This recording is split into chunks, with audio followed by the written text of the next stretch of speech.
halos maulan ng panahon ngayon, kaya ito muna ulam natin. No? Ingat kang di ulit. Ayan tayo.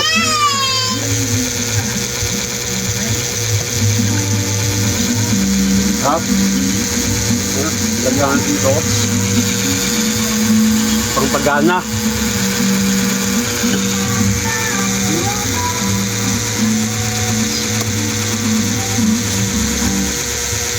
Sarap to sa tag-ulan. Yummy.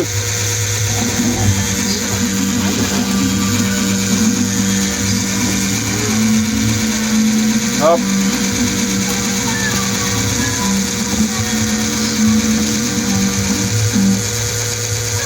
You want to eat?